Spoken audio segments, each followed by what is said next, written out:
Hi friends, UPPCL 2.0 channel में आप सभी लोगों का हार्दिक स्वागत है।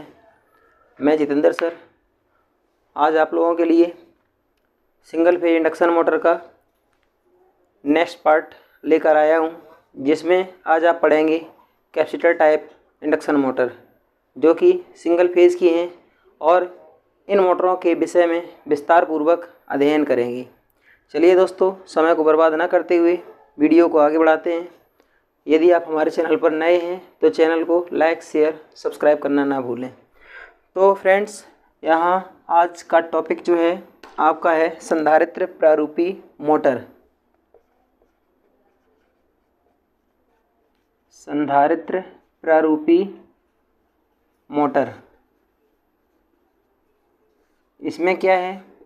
इसमें है 3 प्रकार की मोटरें हैं जनरली।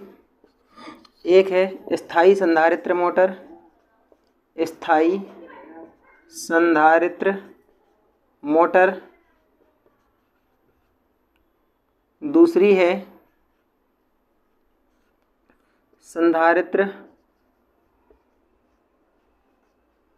प्रारंभ मोटर। तीसरी है संधारित्र प्रारंभ संधारित्र चल मोटर। इन मोटरों के विषय में आप विस्तार पूर्वक अध्ययन करेंगे और चित्र के साथ, क्योंकि परीक्षा में इस बार और पिछली बार भी इन मोटरों से संबंधित रिलेटेड जो चित्र हैं वो भी पूछे गए थे, इनका डायग्राम पूछा गया था। तो दोस्तों, कैपेसिटर टाइप की ये 3 मोटरें होती हैं और इन तीनों में से सबसे पहले आप पढ़ेंगे स्थायी संधारित्र मोटर के विषय में।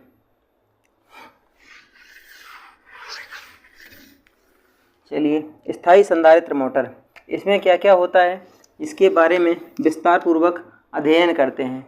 तो स्थायी संधारित्र मोटर में सबसे पहली बात है कि इसमें CFS मतलब सेंट्रीफ्यूगल स्विच, कामा शेडेड पोल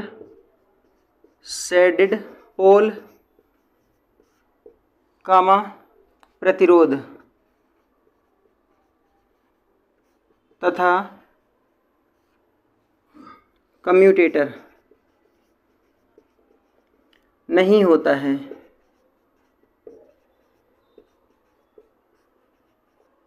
इनके विषय में आप याद रखेंगे, ये 4 आइटम जो कि सिंगल फेज की मशीनों में उपयोग में लाए जाते हैं, परंतु कैपेसिटर टाइप की मोटर में इनमें में से किसमें स्थायी संधारित्र की मोटर में से इनमें में से इन 4 आइटम से मतलब सेंट्रीफ्यूगल स्विच, अपकेंद्रीय स्विच, शेडेड पोल, प्रतिरोध और कम्यूटेटर, इनमें में से कोई भी इसमें उपयोग में नहीं लाया जाता है।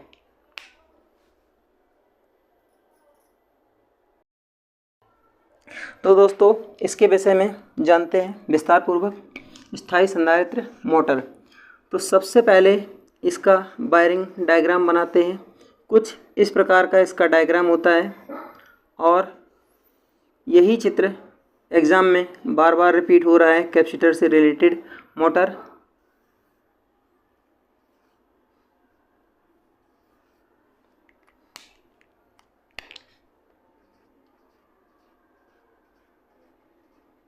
यहाँ देखिए, यहाँ पर इन सिरों पर एक फेज और एक न्यूट्रल, मतलब इस मोटर में केवल बाहरी टर्मिनल की संख्या 2 होती है, ठीक है ना। टर्मिनल इसमें जो है टर्मिनल की संख्या केवल 2 होती है, एक होता है फेज और दूसरा होता है न्यूट्रल।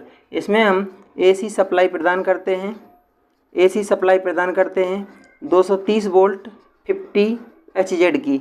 और ये जो कुंडली है जो कैपेसिटर के साथ श्रेणी क्रम में जुड़ी हुई है, इस कुंडली को हम सहायक कुंडली कहते हैं, ठीक है ना। और जो कैपेसिटर के साथ नहीं जुड़ी है, इस कुंडली को हम मुख्य कुंडली के नाम से जानते हैं, ठीक है। इस कुंडली को हम मुख्य कुंडली के नाम से जानते हैं। अगली बात, जो सहायक, ये सभी कैपेसिटर प्रारूपी मोटरों के लिए लागू होता है। जो सहायक कुंडली है, इसमें जो फेरे होते हैं इनकी संख्या अधिक होती है। तार जो है ये पतला होता है, ठीक है ना। जब तार पतला होगा और फेरों की संख्या अधिक होगी तो उस अवस्था में इसका रेजिस्टेंस क्या होगा, प्रतिरोध का वैल्यू बढ़ जाएगा और धारा का मान घट जाएगा और इसमें प्रतिघात का मान जो है, ये रेजिस्टेंस अगर अधिक है तो ये उल्टा होता है, पिछले वीडियो में मैं बता चुका हूँ। और इन सभी से रिलेटेड जस्ट विपरीत होता है आपका मुख्य कुंडली का, ठीक है ना। मुख्य कुंडली को हम और किस नाम से जानते हैं तो दोस्तों रनिंग, ठीक है ना, रनिंग कुंडली के नाम से भी जानते हैं। और सहायक कुंडली को किस नाम से जानते हैं, स्टार्टिंग, ठीक है, स्टार्टिंग कुंडली के नाम से भी इस कुंडली को जाना जाता है। तो इसमें क्या होता है, यहाँ पर देखते हैं, इसमें फेरों की संख्या जो है, फेरों की संख्या जो है ये कैसी होती है, फेरों की संख्या कम होती है, किसकी अपेक्षा, स्टार्टिंग कुंडली की अपेक्षा। जो तार होता है ये कैसा होता है, लगभग समान होता है, ठीक है ना, लगभग समान होता है, किसके, स्टार्टिंग कुंडली के समान। प्रतिरोध का वैल्यू, जब फेरों की संख्या कम है तो प्रतिरोध का वैल्यू भी इसमें कम होगा। जो रनिंग कुंडली है इसमें जब रेजिस्टेंस का वैल्यू कम होगा तो करंट का वैल्यू ज़्यादा होगा और प्रतिघात जो है वो भी करंट के साथ साथ बढ़ जाता है। रेजिस्टेंस घटेगा तो प्रतिघात बढ़ जाता है। अगली बात, ये दोनों कुंडलियाँ स्टार्टिंग और रनिंग दोनों की दोनों कुंडलियाँ विद्युतीय रूप से 90 डिग्री पर जुड़ी होती हैं और इसमें जो संधारित्र होता है, ठीक है, जो संधारित्र होता है इसकी वैल्यू कितनी होती है दोस्तों, इसकी वैल्यू होती है सामान्यतः 2.5 माइक्रोफैरड से 4 माइक्रोफैरड का संधारित्र या कैपेसिटर उपयोग में लाया जाता है। जबकि बड़ी स्थायी संधारित्र मोटरों में हम, ठीक है ना, जो कैपेसिटर यूज करते हैं ये जनरली 4 माइक्रोफैरड से 10 माइक्रोफैरड तक का कैपेसिटर इसमें यूज किया जा सकता है बड़ी मोटरों के लिए। जबकि सामान्य मोटरें हैं जो सीलिंग फैन या टेबल फैन में उपयोग में लाते हैं, ये 2.5 से 4 माइक्रोफैरड तक का कैपेसिटर उपयोग में लाया जाता है। चलिए दोस्तों, अब चलते हैं इसके रोटर पर, ठीक है ना। तो रोटर में क्या है, इसका रोटर जो है ये होता है पिंजरा प्रारूपी, ठीक है ना, पिंजरा प्रारूपी होता है और ये कैसा होता है, एकल पिंजरा होता है, ठीक है ना, एकल पिंजरा होता है। और इसके विषय में मैंने बताया था, जो पिंजरा है वो हम किसके द्वारा, जो पिंजरा है वो हम किसके द्वारा डाल करके बनाते हैं, तो ये होती है डाई कास्टिंग विधि, ठीक है ना, डाई कास्टिंग विधि। इस विधि के द्वारा पिंजरा ढाला जाता है और ढालने के लिए जनरली हम एल्युमिनियम या फिर कॉपर मेटल का उपयोग करते हैं। ये चीज़ आप याद रखना, ठीक है दोस्तों। चलिए आगे चलते हैं। अब चलते हैं इनके कुछ आगे पॉइंट्स पर। तो ये जो है चित्र पूछा जाता है, जब तक आपको चित्र के विषय में बढ़िया से जानकारी नहीं होगी, जब तक आप परीक्षा क्वालिफाई नहीं कर पाएंगे, आपको प्रॉब्लम होगा। थ्योरी आजकल रटने से काम नहीं चलता है, उसको समझिए विस्तार पूर्वक। जब आप समझ लेंगे तो आप बड़े आसानी से परीक्षा को क्रैक कर सकते हैं। चलिए दोस्तों, अब चलते हैं आगे, इसको अपनी कॉपी में नोट कर लेना। चलिए,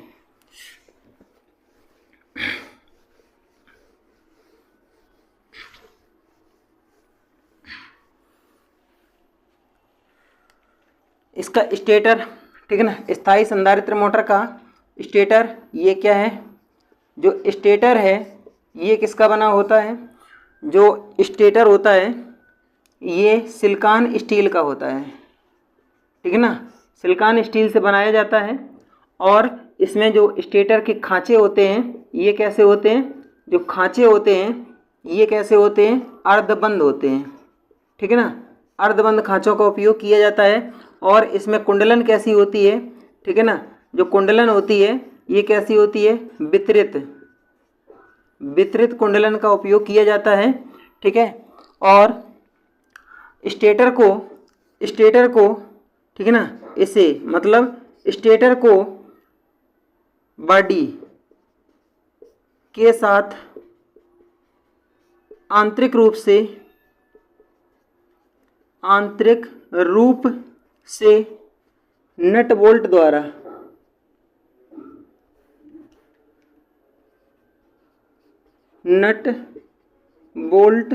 द्वारा कसा जाता है, ठीक है ना। तो ये हो गया आपका स्टेटर। इसके पश्चात आती है बॉडी, ठीक है ना। बॉडी जो होती है, इस मोटर की बॉडी कास्ट आयरन की बनी होती है, कास्ट आयरन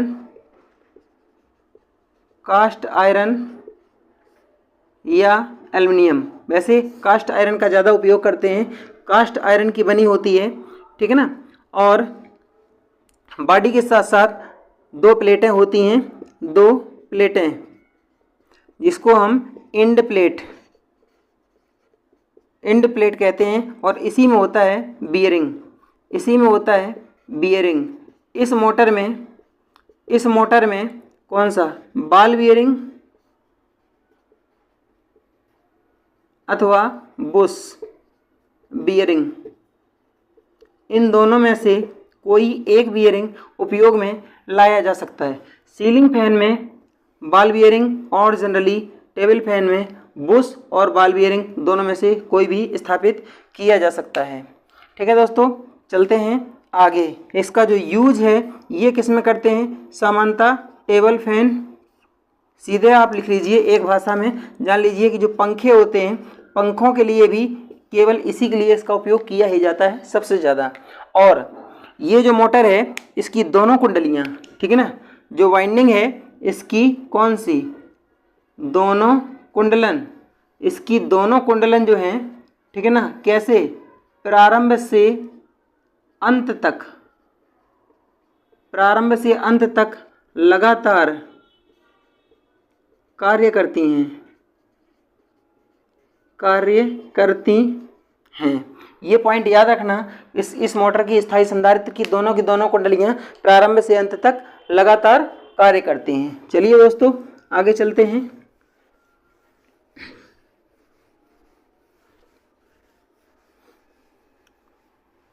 अब देखते हैं इसका DOR, डायरेक्शन ऑफ रोटेशन, घूर्णन की दिशा, ठीक है ना, DOR घूर्णन की दिशा, ठीक है। घूर्णन की दिशा को बदलने के लिए क्या करते हैं, ठीक है ना, दिशा बदलने के लिए घूर्णन की दिशा बदलने के लिए क्या कर सकते हैं दोस्तों, इस मोटर के घूर्णन की दिशा को बदलने के लिए हम क्या करते हैं, स्टार्टिंग या रनिंग कुंडलन में से किसी एक कुंडलन के टर्मिनल, एक कुंडलन के दोनों टर्मिनलों को परस्पर बदला जाता है। इस स्थिति में ये मोटर जो है विपरीत दिशा में घूमने लगती है, ठीक है ना। ये DOR प्रत्येक संधारित्र मोटर पर लागू होता है। ठीक है दोस्तों, अब चलते हैं इसका जो स्टार्टिंग टार्क होता है, स्टार्टिंग टार्क और स्टार्टिंग करंट ये किस प्रकार की होती है और इसकी क्या कंडीशन है। चलिए, इस मोटर में जो प्रारंभिक बलघूर्ण होता है, ठीक है ना, जो प्रारंभिक बलघूर्ण होता है ये अपने पूर्ण भार, ठीक है ना, क्या, पूर्ण भार बलघूर्ण का, ठीक है ना, पूर्ण भार बलघूर्ण का 1.5 गुना होता है, ठीक है ना। जो TS है, स्टार्टिंग टार्क है, ये 1.5 इंटू होता है TF के। स्टार्टिंग टार्क जो है ये फुल लोड टार्क का कितना होता है, तो दोस्तों याद रखना 1.5 गुना होता है, या TS/TF इक्वल टू 1.5। ये भी परीक्षा में पूछा जा सकता है, इसको विशेष याद रखना। आगे स्टार्टिंग करंट, जो स्टार्टिंग करंट है, ठीक है ना, ये फुल लोड करंट की कितनी होती है, 5 से 7 गुना, ठीक है ना, 5 से 7 गुना होती है। इसको भी याद रखना, ठीक है ना। जो स्थायी संधारित्र मोटर होता है, इस मोटर का जो स्टार्टिंग करंट होता है ये पूर्ण भार धारा की 5 से 7 गुनी होती है। इसलिए इसकी प्रारंभिक जो कुंडलन होती है, इसलिए प्रारंभिक कुंडलन में, ठीक है ना, प्रारंभिक कुंडलन में फेरे क्या किए जाते हैं, अधिक किए जाते हैं, अधिक रखे जाते हैं, क्योंकि मशीन जब स्टार्ट करेंगे तो उस अवस्था में, जब मशीन स्टार्ट करेंगे तो उस अवस्था में मशीन ज़्यादा करंट लेगी। जब फेरे या रेजिस्टेंस अधिक होगा तो मशीन जलने से बच जाती है।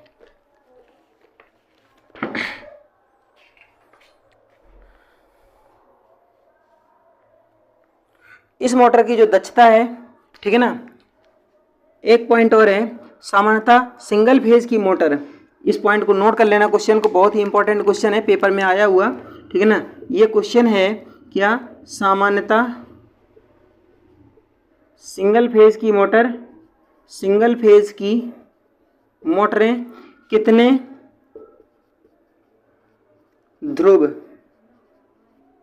मतलब पोल की होती हैं। तो इसका आंसर हो जाएगा, आंसर जो है ये क्या हो जाएगा, 4 पोल, ठीक है ना। तो सामान्यतः जो सिंगल फेज की मशीनें होती हैं वो 4 पोल की होती हैं।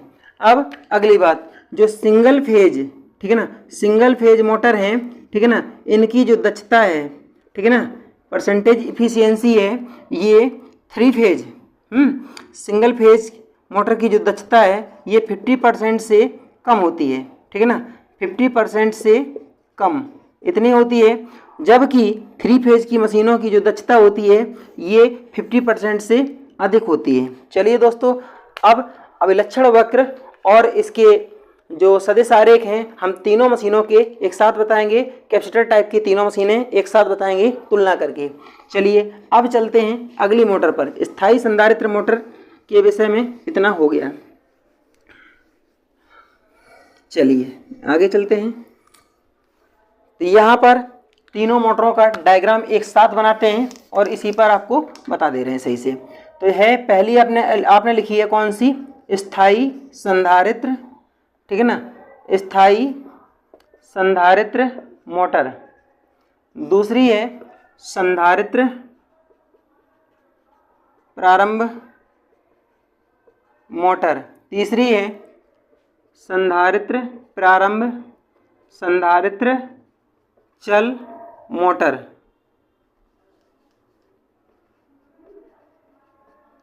ठीक है ना, संधारित्र प्रारंभ संधारित्र चल मोटर। तो ये 3 मोटरों के विषय में यहाँ तीन के तीनों के मैं यहाँ डायग्राम बना रहा हूँ। जब एक साथ तीनों मोटरों के डायग्राम आप बनाएंगे तब समझ में आता है कि कंडीशन क्या है। तो दोस्तों इस मोटर के विषय में अभी अभी मैंने आपको पढ़ाया है, ठीक है ना। तो ये हो गई आपकी कैपेसिटर टाइप की मोटर। कौन सी, परमानेंट कैपेसिटर। रोटर सभी का एक समान होता है, ठीक है ना। रोटर के विषय में बात करेंगे। सभी मोटरों का रोटर जो होता है ना, टोटल कैपेसिटर मोटरों का रोटर जो होता है ये कैसा होता है, पिंजरा होता है, ठीक है ना, पिंजरा प्रारूपी होता है। बस एक बात याद रखना, इस रोटर में केवल एक ही कंडीशन है, तीनों में केवल बाहरी ढांचा इसको देख लीजिए, ठीक है ना। तीनों में फेज और न्यूट्रल होते हैं। सप्लाई कौन सी होती है, एसी सप्लाई, ठीक है ना। ये स्टार्टिंग वाइंडिंग है SW और ये है रनिंग वाइंडिंग। यहाँ पर लगा है आपका कैपेसिटर। स्थायी संधारित्र मोटर में कैपेसिटर स्टार्टिंग वाइंडिंग के श्रेणी क्रम में होता है, बाकी कुछ नहीं होता। और दोनों वाइंडिंग ये प्रारंभ से अंत तक, ठीक है ना, प्रारंभ से अंत तक लगातार कार्य करती हैं, समांतर में जुड़ी रहती हैं। संधारित्र प्रारंभ मोटर, यहाँ एक शब्द बदला, स्थायी संधारित्र मोटर था, ये संधारित्र प्रारंभ मोटर है। इसमें क्या है, कैपेसिटर स्टार्ट मोटर है। इसमें ये हो गई आपकी वाइंडिंग और ये हो गया आपका कैपेसिटर, ठीक है, और ये हो गया आपका सेंट्रीफ्यूगल स्विच CFS, ये हो गया कैपेसिटर और ये हो गई आपकी नेक्स्ट वाइंडिंग, ठीक है ना। ये हो गई आपकी SW स्टार्टिंग वाइंडिंग, ये हो गई RW, ये हो गया फेज और ये हो गया न्यूट्रल, ठीक है ना। ये कैपेसिटर हो गया और ये हो गया आपका CFS सेंट्रीफ्यूगल स्विच। इसमें क्या होता है, जब रोटर, ठीक है ना, जब मोटर लिख सकते हैं, जब मोटर 70% से 80% की स्पीड, ठीक है ना, गति प्राप्त करती है तो CFS मतलब अब केंद्रीय स्विच सेंट्रीफ्यूगल स्विच क्या हो जाता है, ओपन हो जाता है, ओपन हो जाता है, ठीक है। अब इसमें क्या है, स्थायी संधारित्र परमानेंट कैपेसिटर मोटर में आपका सेंट्रीफ्यूगल स्विच कैपेसिटर और ये स्टार्टिंग वाइंडिंग तीनों के तीनों श्रेणी क्रम में जुड़े होते हैं। कब तक, जब मोटर अपनी 70 से 80% की स्पीड प्राप्त कर लेती है। उसके बाद क्या होता है, जब ये स्पीड प्राप्त कर लेती है, ठीक है ना, मोटर प्रारंभ होने के बाद, मोटर प्रारंभ होने के बाद केवल कौन सी RW रनिंग वाइंडिंग पर कार्य करता है। इसमें जो कैपेसिटर होता है, तो दोस्तों याद रखना, लगभग 10 माइक्रोफैरड का, 4 माइक्रोफैरड से 10 माइक्रोफैरड के आसपास का इसमें कैपेसिटर जो है उपयोग में लिया जाता है। तो कहीं कहीं आपको इसी मोटर में, कैपेसिटर स्टार्ट मोटर में, आपको 40 माइक्रोफैरड से और 100 माइक्रोफैरड तक का कैपेसिटर आपको नजर आएगा। तो दोस्तों याद रखना, तो इसमें 4 से 10 नहीं, आप 4 से 100 तक याद रखिए, इसी के बीच में इसमें कैपेसिटर स्थापित किया जाता है। अब चलते हैं capacitor start capacitor run motor पर। इसमें क्या है, यहाँ समानता दोनों में देख लीजिए। इन दोनों मशीनों में दो समानताएं हैं, मतलब जो भिन्नताएं हैं, दो भिन्नताएं हैं। नंबर 1 आपको जो प्रत्यक्ष दिखाई दे रही है, इसमें जो कैपेसिटर स्टार्ट मोटर है, संधारित्र प्रारंभ मोटर है, इसमें आपका CFS मतलब अब केंद्रीय स्विच लगा है, जबकि स्थायी संधारित्र मोटर में ये नहीं होता है। दूसरी बात, स्थायी संधारित्र मोटर में दोनों की दोनों वाइंडिंग क्या करती हैं, प्रारंभ से अंत तक समांतर क्रम में जुड़ी रहती हैं और कंटिन्यू कार्य करती हैं। जबकि संधारित्र प्रारंभ मोटर में क्या होता है, ये दोनों की दोनों वाइंडिंग जो हैं प्रारंभ से अंत तक एक साथ कार्य नहीं करती हैं। जबकि जब मोटर प्रारंभ होती है तो ये दोनों मोटरें, दोनों बाइंडिंग जो हैं ये समांतर क्रम में कार्य करती हैं। जब मोटर अपनी 70 से 80% की स्पीड प्राप्त कर लेती है तो CFS जो है इस वाइंडिंग को, कौन सी, स्टार्टिंग वाइंडिंग को डिस्कनेक्ट कर देता है, मतलब अलग कर देता है। तो मशीन केवल रनिंग वाइंडिंग पर कार्य करती रहती है। ठीक है, अब चलते हैं आगे, इस मशीन के विषय में देखते हैं। इसमें क्या होता है, इसमें आपकी ये हो गई कौन सी, स्टार्टिंग वाइंडिंग, ठीक है ना, ये हो गई आपकी SW, और इसके बाद यहाँ हो गया आपका एक कैपेसिटर, और ये एक परमानेंट कैपेसिटर हो गया। इसमें 2 प्रकार के कैपेसिटर लगते हैं दोस्तों, ठीक है ना। और यहाँ पर हो गया, ये हो गया जो कैपेसिटर डिस्कनेक्ट हो जाता है, ठीक है ना। ये हो गया आपका CFS, ये हो गया C2, ये हो गया आपका C1, और ये होता है 10 माइक्रोफैरड से कितना, 20 माइक्रोफैरड, और ये होता है 20 माइक्रोफैरड से 400 माइक्रोफैरड। ये डाटा आपको सतीश दहिया की बुक में मिल जाएगा, ठीक है ना। 400 माइक्रोफैरड के आसपास यहाँ होता है संधारित्र सेकंड वाला, ठीक है ना। और एक अब केंद्रीय स्विच, ये स्टार्टिंग वाइंडिंग, और ये होती है रनिंग वाइंडिंग। सभी में रोटर सेम टाइप का होता है, ये समानता इसकी है रोटर की। सभी मोटरों में रोटर सेम टाइप का होता है, पिंजरा प्रारूपी, ठीक है। अब यहाँ पर क्या करते हैं, ये हो गया आपका फेज, ये हो गया आपका न्यूट्रल। इसमें स्टार्टिंग वाइंडिंग और रनिंग वाइंडिंग किसमें, संधारित्र प्रारंभ संधारित्र चल मोटर में और स्थायी संधारित्र मोटर में, दोनों में, इनमें दोनों में दोनों की दोनों वाइंडिंग प्रारंभ से अंत तक कार्य करती हैं। जबकि संधारित्र प्रारंभ मोटर में केवल, ठीक है ना, एक वाइंडिंग प्रारंभ से अंत तक कार्य करती है, जबकि स्टार्टिंग वाइंडिंग, ठीक है ना, जब मोटर 70 से 80% की स्पीड प्राप्त कर लेता है तो डिस्कनेक्ट हो जाती है। अब इसमें क्या है कंडीशन, इसमें यह है कि जब मशीन 70 से 80% की स्पीड प्राप्त करती है, ठीक है ना, उस अवस्था में, ठीक है ना, इस स्थिति में CFS द्वारा उच्च संधारित्र का, उच्च धारिता का संधारित्र विच्छेदित होता है,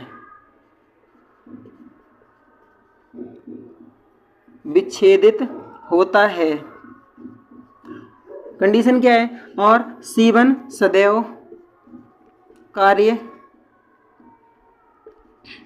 करता है। मोटर की गतिशील अवस्था में C1 हमेशा कार्य करेगा, और C2 मशीन को प्रारंभ करने के बाद, ठीक है ना, और CFS सेंट्रीफ्यूगल स्विच के द्वारा इस कैपेसिटर को डिस्कनेक्ट कर दिया जाएगा। ये कैपेसिटर किसके लिए लगाया गया है, याद रखना, शक्ति गुणक संशोधन के लिए इसका उपयोग किया जाता है, ठीक है ना। क्या, PF को, पावर फैक्टर को इम्प्रूव करने के लिए ये कैपेसिटर क्या करता है, पावर फैक्टर जो शक्ति गुणक है इसको बढ़ाने के लिए किया जाता है। और इसमें जो कैपेसिटर लगाया गया है इसका काम क्या है, ये केवल स्टार्ट करने के लिए उपयोग में लिया गया है। यहाँ पर पावर फैक्टर नहीं बढ़ता है, इस मशीन का सबसे कम पावर फैक्टर होता है, ठीक है, क्योंकि स्थायी संधारित्र मोटर, संधारित्र प्रारंभ संधारित्र चल मोटर में जो कैपेसिटर होते हैं C1, ये प्रारंभ से अंत तक हमेशा कार्य करते हैं। तो दोस्तों आज का ये ढांचा था आपकी कैपेसिटर टाइप के मोटर का। तो इनका अभिलक्षण वक्र और वेक्टर डायग्राम मैं आपको नेक्स्ट वीडियो में बताऊंगा। जब तक हमको दीजिए अनुमति, यदि आप हमारे चैनल पर नए हैं तो चैनल को सब्सक्राइब करना ना भूलें। फ्रेंड्स अपने मित्रों में ज़रूर शेयर करें, वीडियो मेहनत से बनाई जाती है, थोड़ा सा ब्लर ज़रूर है परंतु कंटेंट आपको बहुत ही अच्छा मिलेगा। दोस्तों मैं आपसे वादा करता हूं कि कोई भी वीडियो हमारा आपका ऐसा नहीं जाएगा कि परीक्षा में उसमें से क्वेश्चन ना आए। 100% आपको बता रहे हैं हमारे प्रत्येक वीडियो से आपको परीक्षा में क्वेश्चन मिलेंगे। Thank you for watching. जय हिंद।